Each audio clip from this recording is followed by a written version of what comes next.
पता मेमोरी बढ़ाने के लिए कोई इंजेक्शन वगैरह या कोई टैबलेट वगैरह दे रहे हो? ऐसी कोई बात नहीं। जो हमेशा एक आमेर विधानसभा क्षेत्र में सुर्खियों में बनी रहती है। आखिरकार पूरे देश भर में चर्चाएं चल रही है किस बच्चे की कितनी परसेंटेज बनी है, कहाँ से बनी है, कितना संघर्ष किया है। आखिरकार ये जानने का प्रयास नहीं करते कि आखिरकार इसके पीछे कौन रहता है, क्योंकि पीछे जो टीचर्स होते हैं उनकी मेहनत रहती है। क्योंकि जब तक बच्चे को अगर दिशा निर्देश, जब तक गाइडलाइंस नहीं मिल पाएगी, तब तक वो बच्चा वो मुकाम हासिल नहीं कर पाएगा। आज डीपीएस स्कूल की तमाम वो फैकल्टीज हमारे साथ हैं जो हर बार बेहतरीन से बेहतरीन रिजल्ट देने का प्रयास करते हैं। हम टीचरों से ही जानने का प्रयास करते हैं कि क्या क्या सब्जेक्ट पढ़ाते हैं और कौन कौन से सब्जेक्ट में क्या क्या नंबर आए हैं। अब टीचर से बातचीत करते हैं। सर पहले तो क्या नाम है आपका? मेरा नाम है सर डॉक्टर अशोक चेची। सर कितने सालों का अनुभव हुआ आपका? सर मेरा स्कूलिंग में लगभग 5-7 साल का अनुभव है। स्कूलिंग, यूनिवर्सिटी, कॉलेजेस मिला के लगभग 13 साल का अनुभव मैं रखता हूँ। सर क्या पढ़ाते हैं आप? मैं यहाँ पर हिंदी कंपलसरी सब्जेक्ट लेता हूँ। सर आपके सब्जेक्ट में कितने नंबर आए? मेरे सब्जेक्ट में हाईएस्ट 99 मार्क्स हैं और लगभग काफ़ी बच्चे 60 से ऊपर बच्चों के लगभग 90+ मार्क्स स्कोर्स हैं यहाँ से। सर मैं अगर बात करूँ डीपीएस स्कूल में ऐसी क्या खासियत बात है जो हमेशा सुर्खियों में बनी रहती है और हमेशा बेहतरीन से बेहतरीन रिजल्ट देने का प्रयास करती है? देखिए, सुर्खियों के लिए ज़रूरी होता है कि लोगों की नज़रों तक पहुंचना, और लोगों की नज़रों तक अक्सर परसेंटेज पहुंचती है। तो परसेंटेज के पीछे वजह यह है कि यहाँ के जो टीचर्स और फैकल्टी है उनकी कोशिश रहती है कि आखिर नंबर कट कहाँ रहे हैं, उनकी जो कमियाँ रहती हैं उन पे फोकस ज़्यादा रहता है। जैसे जैसे आप कमियों को भरते जाओगे वैसे वैसे सफलता ऑटोमेटिक उभरती जाएगी। तो ये मेन रीज़न रहता है हमारा। केवल उनको पढ़ाने की बजाय उनकी जो कमियाँ हैं, उनकी जो बेसिक्स नीड्स है वो सारी पूरी करना जरूरी होता है। फिर स्टूडेंट्स की खुद की मेहनत और टीचर्स का सपोर्ट, ये सब डिपेंड करता है। सर क्या नाम है? Sir, my name is Dharamraj Meena क्या पढ़ाते हो sir? and I am teaching of the social science subject. Sir कितनी सब्जेक्ट में आपके कितने बच्चों के 100 में से 100 नंबर आए? Sir, it's school my first day joining and my last year school record is the total student of 19 of class 10 and the 10 students out of 95 score and the 1 student is the out of 100 of 100. Sir ऐसी बच्चों को कौन सी dose देते हो आप जो बच्चे यहाँ तक पहुँच जाते हैं? Sir, I starting in the basic and starting my first day and the first step is the work on the basic concept of the subject and after the why is the mistake of the subject and the improve the work started from where. तो मतलब बच्चे कहाँ पे mistake कर रहे हैं वहाँ से हम वर्क करना स्टार्ट करते हैं एंड हमारा फोकस रहता है all over the subjects part cover and the how to increment in the where segments in the weak segments both are cover in the during my sessional, जैसे sessional 25 and 26। नाम है? महेश कुमावत, क्या पढ़ाते हो sir? Mathematics. Sir हमेशा सुर्खियों में बनी रहती है स्कूल? सर डोज कुछ नहीं है, बस उनकी कमियों को देखते हैं और कोशिश करते हैं कि बच्चों की हर एक छोटी छोटी प्रॉब्लम को सोल्व करें। बच्चे डाउट लेके आते हैं, उनके डाउट्स को सोल्व करते हैं। और लड़ाई सर देखो 100 मार्क्स मैथ्स में आए तो 99 की तो होती ही नहीं है, उसे 1 नंबर की होती है जिससे बच्चे 100 तक पहुंच पाएँ। कभी आपके टीचर्स में भी होता है कि मेरे सब्जेक्ट में ज़्यादा नंबर, कभी कंपटीशन हुआ आपके? अरे सर कंपटीशन टीचर्स में तो बहुत ज़्यादा रहता है। हमारे टीचर्स आपस में सब्जेक्ट्स को लेके भी सीरियस रहते हैं कि यार मैथ्स में 100 आ रहे हैं, 99 को लेके किसके 99 कैसे आए हैं, तो रहता है सर कंपटीशन। जब रिजल्ट आया तो तब कैसा महसूस कर रहे थे, और जब रिजल्ट आने के बाद में क्या सारे टीचर्स डिस्कस कर रहे थे कि मेरे सब्जेक्ट में इतने नंबर आए, क्या लड़ने तो नहीं लग गए थे आप? नहीं सर ऐसी कोई बात नहीं है, बस ये था थोड़ा सा कि हम रिजल्ट को लेके हमने पहले से एक लाइन फिक्स कर रखी थी कि बात नहीं करनी, तो हमने कोई बात नहीं की। हम हमारे बच्चों ने जो पेपर दे के आए थे हम उस पर कॉन्फिडेंट थे कि बच्चों अच्छा स्कोर करेंगे। सर मैं पूरे 4-5 विधानसभा में घूमता रहता हूँ। आखिरकार कई स्कूलों का मैं नाम नहीं लेना चाहता, पर कई स्कूलों में ऐसा भी हो जाता है कि जैसे फर्स्ट बेंच वाले के बढ़िया नंबर आ जाते हैं, पीछे वाले का पता ही नहीं रहता।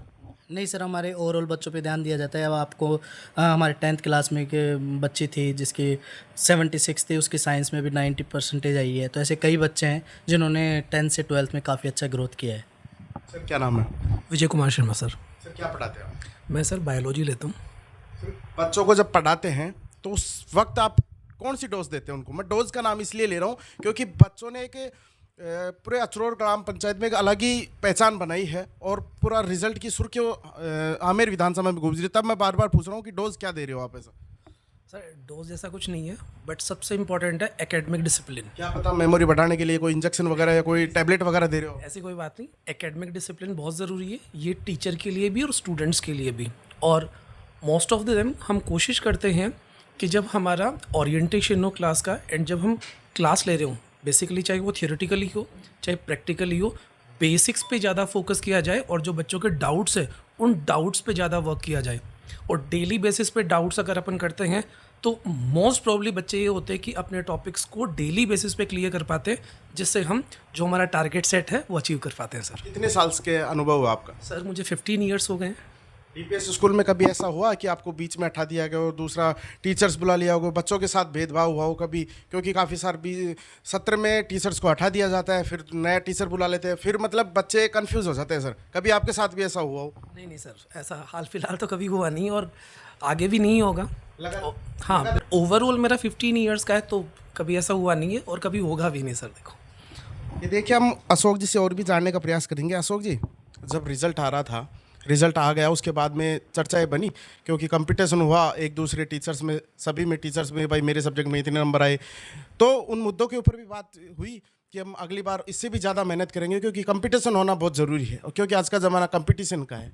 देखिए कंपटीशन तो हुआ, लेकिन ये जो टीचर्स के बीच में हमारा जो कंपटीशन है ये एक फेयर कंपटीशन होता है। इसमें हमें एक दूसरे से मतलब सीखते हैं काफ़ी कि वो 100% मार्क्स के लिए वो कैसी चीज़ों को फॉलो कर रहे हैं, कैसे उसको प्रीफर कर रहे हैं, उनकी क्लासेस लगाने का तरीका, टेस्ट लेने के तरीके और काफ़ी चीज़ें, इन सब चीज़ों को देखते हैं। तो जिस टीचर्स की जहाँ कमियाँ रहती हैं उनसे कई बार राय भी लेते हैं। उसमें सीनियर जूनियर का भी ऐसा कुछ रहता नहीं, हम आपस में राय भी लेते हैं कि आखिर कौन सी चीज़ों की वजह से मार्क्स वगैरह आए।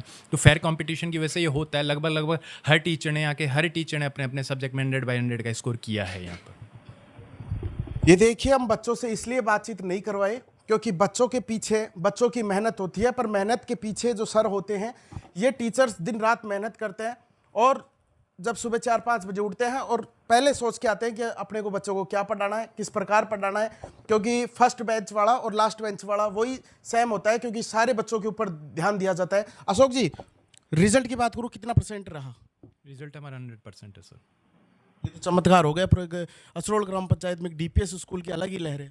नहीं सर, रिजल्ट को लेकर तो कभी ऐसी चिंतित वाली मतलब ऐसी चिंता वाली सिचुएशन आई नहीं कि परसेंट कितना रहेगा। हमारा तो जनरली टारगेट 80-90 पे रहता है। हमने लगभग 10th-12th के 40 से ज़्यादा बच्चे 90% से ऊपर दे दिए हैं, जो कि शायद विधान 90+ स्टूडेंट होंगे जो 80+ हैं ये है। और मोस्ट प्रॉब्ली हमारी क्या है कि सेकंड और थर्ड की तो कोई बात ही नहीं होती, मोस्टली बच्चे हमारे फर्स्ट डिवीज़न ही है। ये बता रहे थे हम कि 40 से ज़्यादा बच्चे हमने 90 से ऊपर प्रतिशत वाले दे दिए। उसी के साथ हमने लगभग 90 बच्चे 80% से प्लस वाले दे दिए होंगे। तो ऐसे में हमें पास वालों को लेकर तो कभी चिंता का विषय बना ही नहीं कि पासिंग मार्क्स है, क्योंकि जो बच्चे पासिंग मार्क्स के भी होते हैं उनको लगभग 60-70-80 तक पहुंचाया जाता है। साथ ही साथ 90+ बहुत बच्चे ने। अब की बार भी आप 12th का रिजल्ट देखोगे तो मैं बोलूँगा कि जैसे कि 12th का रिजल्ट है, आप उसमें रोल नंबर वगैरह या उन बच्चों को सर्च कर सकते हैं और उनकी 10th की परसेंटेज के बिहार पे भी अगर आप उनको रिलेट करने की कोशिश करें सापेक्ष निकल, तो उसमें देखोगे कि उनकी परसेंटेज 15-15, 20-20% ग्रोथ हुई है। तो ऐसे में हमें कभी रिजल्ट को लेकर तो चिंता हुआ नहीं। वो शुरू से उसके लिए हम 100% के लिए आश्वस्त रहे हैं। तो कुछ तैयारियां हमें करनी पड़ती है, कुछ बच्चों के द्वारा हमें कुछ क्वेश्चन होते हैं और आपस में मेहनत का ये ताना बुना बुनते चले जाते हैं और आखिरकार इस मुकाम तक पहुंचते हैं। ये देखिए, डीपीएस स्कूल की पूरी फैकल्टी हमारे साथ है क्योंकि बच्चों का, मैंने 10th का जब रिजल्ट आया था तो बच्चों की खबर भी चलाई थी। आज टीचर्स की इसलिए चला रहा हूँ क्योंकि जो मेहनत होती है वो त्याग तपस्या होती है, जो इनकी भी होती है, क्योंकि बच्चों के लिए काफ़ी कुछ सोचना और बच्चों को मंजिल तक, क्योंकि गुरु के बिना कभी ज्ञान नहीं मिलता। और आज इन्होंने भी ऐसा किया है, बच्चे यहाँ तक पहुँच रहे हैं और बच्चे एक दूसरे को बधाई भी दे रहे हैं। तमाम टीचर्स में भी वो चर्चाएं होती हैं। इस खबर को लेकर आपको क्या लगता है? आप मेरे साथ देख रहे हो A to Z news media और मैं हूं निहाल सिंह। जय हिंद, जय भारत।